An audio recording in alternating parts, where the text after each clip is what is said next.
that you haven't done before. Get yourself uncomfortable.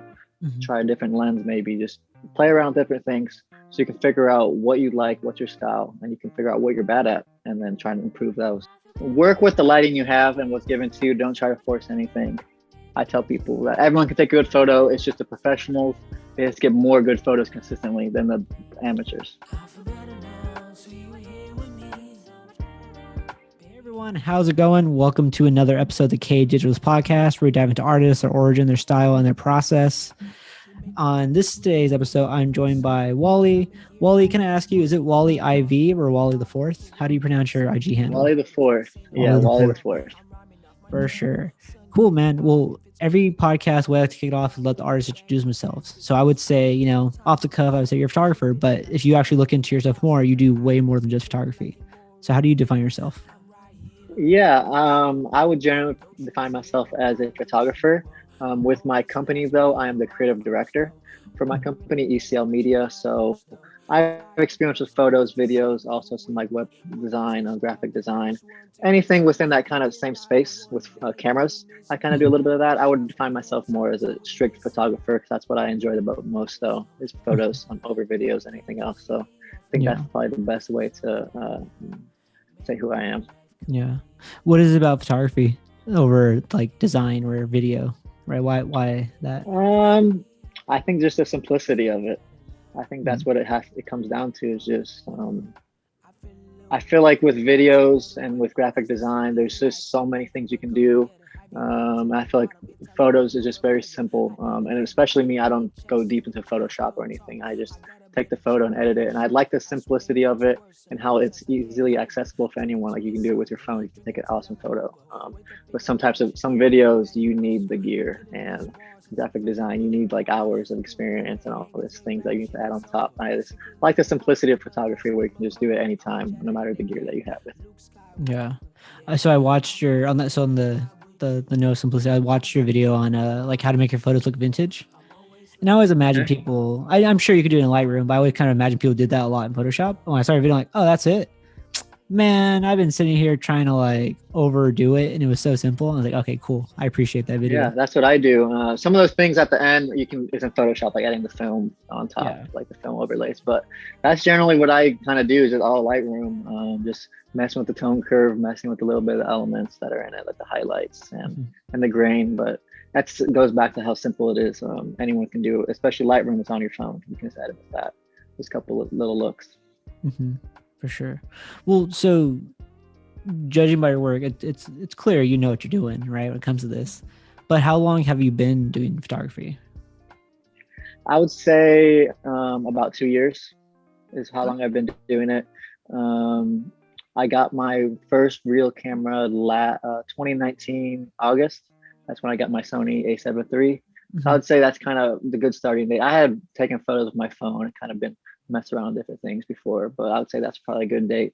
And then last August is when I kind of went full time and all right, I want to do this more. And I just started booking more shoots, less of a hobby and more determined to get better at it. And that's kind of when I saw myself start growing even more, kind of last summer when everything started coming together for me, I felt like.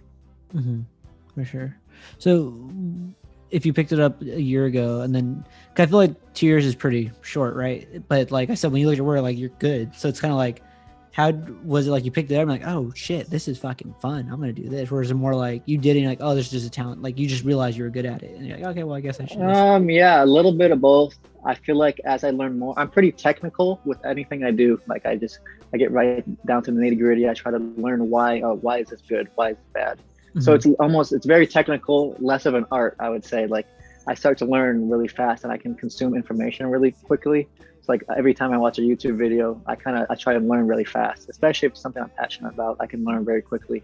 So I feel like that's what kind of helped me grow quickly. Also, I shot so much. I was always shooting like all the time, every day, doing things, just playing around with different ideas. I feel like that's the biggest thing that helped me. And that's what I tell people as well. Just get out and keep shooting, keep trying new things. And then when you're shooting, go try a new thing. Don't just do what you're good at. Do something that you haven't done before. Get yourself uncomfortable. Try a different lens, maybe. Just play around with different things so you can figure out what you like, what's your style, and you can figure out what you're bad at and then try to improve those. I think that's how I got better over in such a short amount of time. Because I have friends too that are like, I've been doing it for 5 years, and sometimes you can get kind of stagnant in your work because you just go out and you do the same thing over and over. I think that's what can happen a lot. Also with not being inspired, maybe there's no inspiration that they have to look up to try something new. So I always try to try new things. That's why I love to travel as well. It's a new place, new environment, has totally new things to play with, because sometimes San Diego can be much more different than Florida. So you just got to kind of work with what you got there, and that's a fun challenge. So I'm glad you brought that up. So I want to, one of my questions I have for you is like, I know we talked off cameras, like San Diego, Florida, Hawaii, all like the main beach areas. Have you found there's like a different vibe to the photos depending on which beach or city? Yeah. I don't know how to explain it, but there definitely is. And I've noticed that how I edit as well. I've been starting to notice, all right, this is how I edit in Florida. This is how I edit in Hawaii. Even it's like hard that. to explain that. I've been starting to figure that out. But I feel like that also goes as you develop personally, like with your style. I feel like if you look at other photographers that are like based in one area, they have a similar style.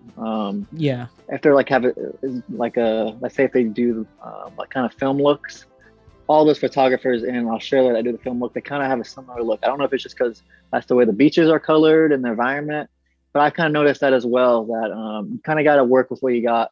Because San Diego, you guys have the nice sunsets. I don't have nice sunsets here. Like the sun doesn't set over the water. You know what I mean? So that's something that we really can work with. And like Hawaii might have really blue water, not as blue as another place. So kind of got to work with those. And I like to try and show off the best aspects of wherever I'm at. I try not to force it upon. I don't want to make the sunset in Florida look like San Diego. I want to show off what Florida has. Maybe it's the really white sand. So I try to show off those different things. And just use what you got. Don't try and force anything. Kind of just use whatever is given to you. Yeah, I'm glad you brought the scenes thing, because it's a thing, right? Like you look, like the one thing I know is like if you go to like Texas, I feel like all the Texas photographers have this very like same, very very crisp, like orange and brown. Yeah, right. And you could tell they all shoot with the light at sunset. Just I don't know. That's just me. Yeah. I'm like, oh, clear. But then if you look like the Asia scene, they're like really good at like film, but it's like a very specific film look that you don't get in Hawaii. So exactly. Like, I see. I noticed. It's good also to like when you go to those places, try and pick some of that up, because you can bring it to wherever you go. And maybe the photographers in Asia haven't shot in San Diego, so they might not have that little tip that you got from shooting sunset in San Diego. Yeah. So kind of use that there. 2 to 3 p.m. in San Diego, and you get like some nice lens flares. Yes. So, do you have a favorite of the three between Hawaii, Florida, and? One of my favorite beaches is definitely like Del Mar, La Jolla. Okay. That's one of my favorite beaches I've been to. So I do love that. I just love the rocks and like the mountains kind of going off to the ocean and really flat beaches. So I love that just because it adds some more environment. In Florida, it's very flat. So you just have like the coastline going back. So I like when there's rocks behind you and something to play with. So I would say right now, kind of the California coastline I love a lot. Hawaii had a little bit of that. But I still think California, kind of San Diego coastline so far is my favorite.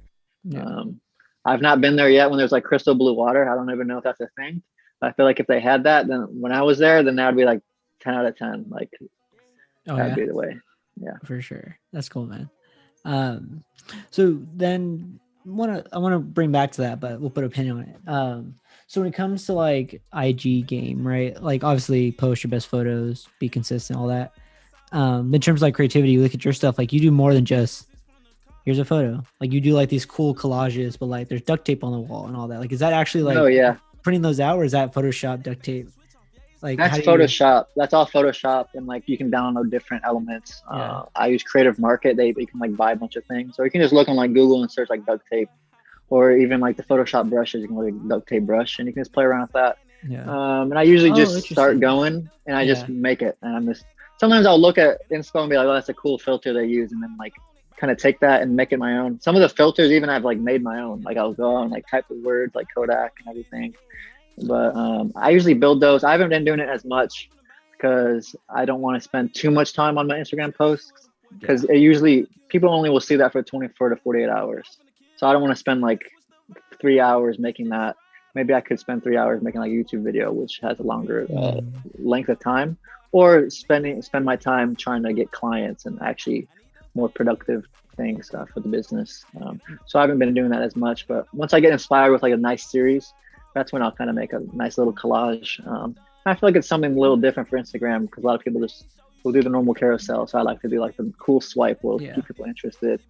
And going back to the Instagram game, sometimes I don't post my favorite photo first because I focus a lot on my feed and like how the feed scrolls. Okay. Sometimes it sucks, but I'm like, this photo looks better on the feed.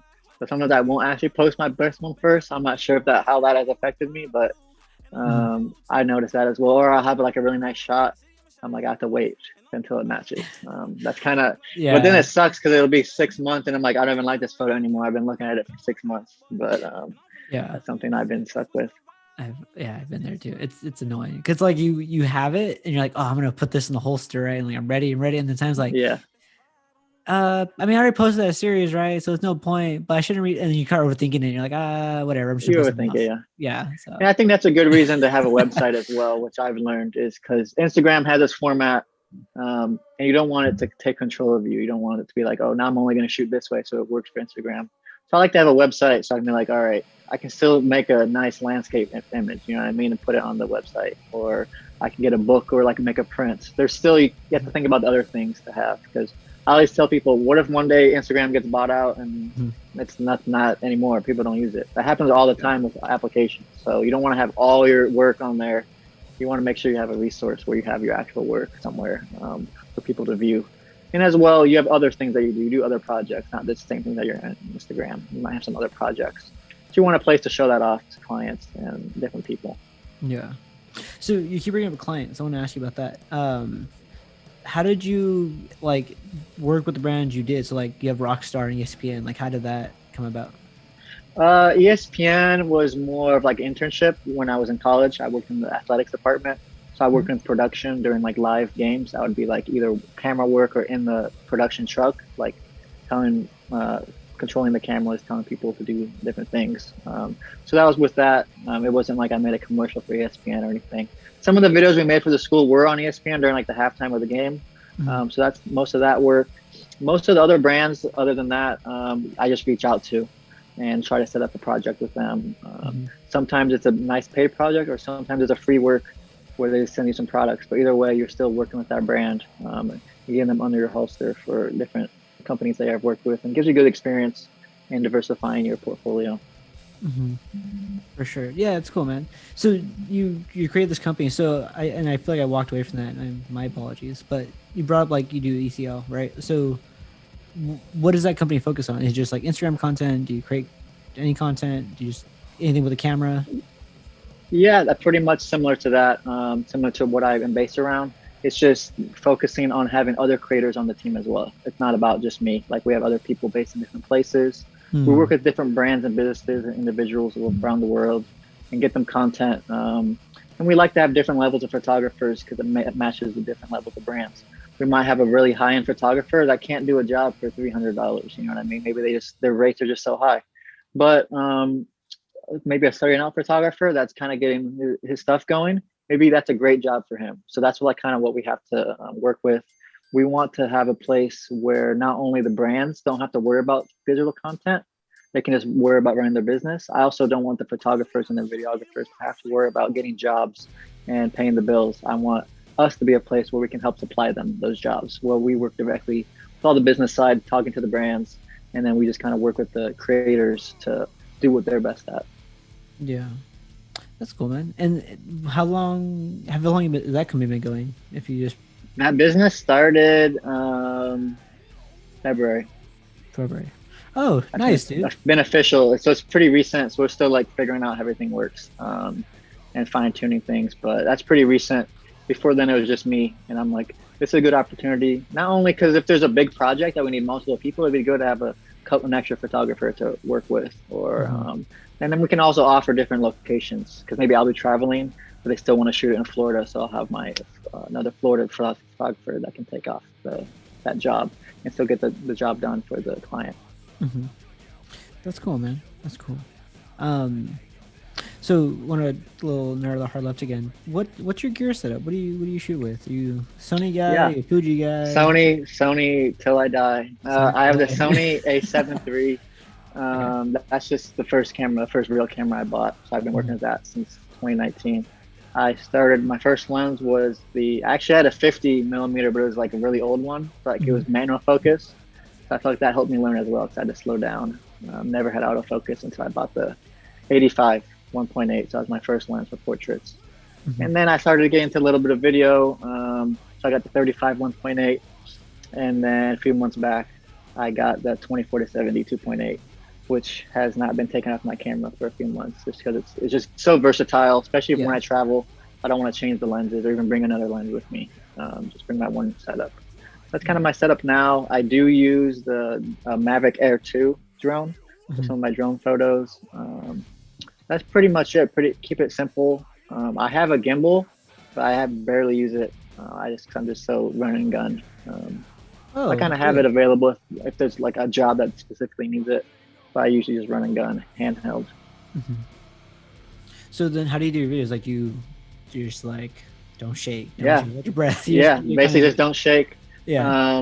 A lot of short clips. I'm not gonna hold it steady for 5 minutes. So I gotta do like 1 2-second shot, and then another angle 1 2-second. And then when you string those together, it looks nice because you have the different angles of the same shot. And usually my video work is 10 to 15-second video ads, maximum like 2-minute video ads that might be a little bit longer. And I'll use a tripod if I need to, and then I'll just like do some zoom in and post or something like that. But usually that's how it is. Yeah, for sure. That's cool, man. So then on the Sony side of things, so that's your gear setup. So then when it comes to like, you're actually like on the field, right, ready to shoot, what's, I guess, like the secret to getting like a good beach photo, right? Because like, what is the secret? where it looks good, right? Because I've been blown out. I'm like, I don't know what the hell I'm doing. So number one is planning. I like to plan. I don't like to over plan because then it takes away the creativity. But I'll plan some ideas. Like, this is my goals. These are the things I want to get, and these are maybe the couple things I want to try that are new. That doesn't just depend on you. It also depends on the model, whoever you're working with. It's a team effort. So maybe if they're not as skilled, maybe you can't try those new things. So you're kind of gonna work with that. Work with the lighting you have and what's given to you. Don't try to force anything.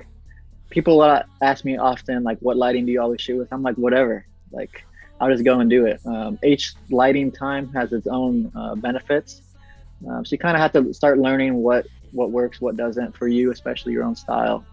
I would say getting a good variety. Then you have I like to make a series like we were talking about. So I like to get a good variety of shots from the same angle, maybe get a zoom close-up detail shot, maybe get a really wide nature shot. I would say just kind of plan, have an idea of what you want to get, and know what it takes to get that shot. And sometimes you can't get it, and when you're trying to edit it, it just doesn't look good. You kind of just got to give up on it. Like, if I tell people, you can't force a photo to look good. Okay. Maybe just like put a basic edit and go to the next photo, you know what I mean? And just learn, that composition was just sucked. Like, I just got to do it better next time. I'm not going to spend 5 hours trying to edit it and make it. I still won't be happy with it because I know it's just not as good. The best photos for me, I barely have to edit. They're just like crisp. They're good. I just touch up my little style that I have, and then it looks good. So it's kind of a lot of planning. There's a lot of tips that you can do for photography that you start to learn why photos look good, whether it's like leading lines, composition, the shadows. There's a lot of things that kind of help into that. And the more you practice, you start to learn those things like, all right, I'll just get lower for this shot. How do you know when I get lower, it looks good? Or if I have a foreground element, I always like that. So I just kind of always have those in your head. That goes back to just practicing and shooting a lot. And not just shooting aimlessly, like shooting and then analyzing, like, why did this look good? Why did this not look good? And then all right, this looks good because she's composed right in the middle of the shot. Or, you know what I mean? You kind of just move around with that. And then that kind of helps you get a better shot, I would say. And as you get better, what I tell people is that you just more consistently get banger shots. When you start off and first time, you might get 1 or 2 shots that either you love. Maybe when you're really good now, maybe you get like 15 to 20. You know what I mean? So that's kind of how I tell people that everyone can take a good photo. It's just the professionals. They just get more good photos consistently than the amateurs. That's going in an Instagram trailer. That was cool. Yeah. That was a good way to put that, man. Thanks. That's gonna go in the first 21 seconds. For sure. Well, hey man, I know we're nearing time, so I wanted to ask you one last question. You've done this a lot. You're now building a company. You said like you're shooting like every day. What's something you wish you knew when you first started that you think would have helped accelerate a lot of the process for you, like in a good way? Yeah, that is a great question. I would say there can be two aspects to it. Number one would be take advantage of your opportunities. Don't be afraid to say yes if someone offers you something like, let's go do a cool shoot. Sometimes you're like, oh no, it's 2 hours away. I just wanted to stay at home. I would say just take advantage of your opportunities. So you never know what's going to happen. Try and always say yes if it makes sense for like your health and your financial, but try and say yes as much as possible to cool opportunities. Because that's one of the best shots happen for me is when I'm just like, all right, let's just go do it. We just go to some random hike or something and we get an awesome shot. And a lot of the photos, this is the second aspect of something I wish I'd learned, is that enjoy the experience of shooting. And don't just try and focus all the time, oh no, I need to get a good shot, Just go with it. If you're planned and you know what you're doing, it'll come. Just kind of work with it. There's always different things that happen. It could start raining, but you just got to enjoy what's going on. That's what I would say. Don't focus too much on trying to get the amazing shot. Focus on having a good time. Because that matters more, is having a good relationship with people rather than trying to get a good shot and maybe the other people are not having a good time because you're being annoying to them and trying to rush or things like that. I would say just make sure you're having a good time when you're practicing and shooting. Yeah, for sure, man. I appreciate that. Well, it was a good interview. Awesome. I like the straight to the point interviews. I feel like you had a lot of good answers. Thank you. Cool, man. Where can people follow your work? Where can they follow ECL? Where can they just learn more about you? Yeah, so my personal Instagram is Wally.iv. That's where I post most of my nature and modeling beach photos. That's most of the stuff on that page. My business page is ecl.media. The goal of that page is we're going to post just all of our projects that we do with brands. It's not that focus on anything. We just want to be pushing out everything that we do. And then on my link in my bio has some of my other things like my YouTube page, and you can check out my website and our portfolio and things like that. But pretty much just my Instagram, Wally.iv, and then that can kind of direct people wherever they need to go from there. For sure. I appreciate it, Wally. I'm going to stop the recording and let everyone on YouTube go and Spotify. See you, everyone.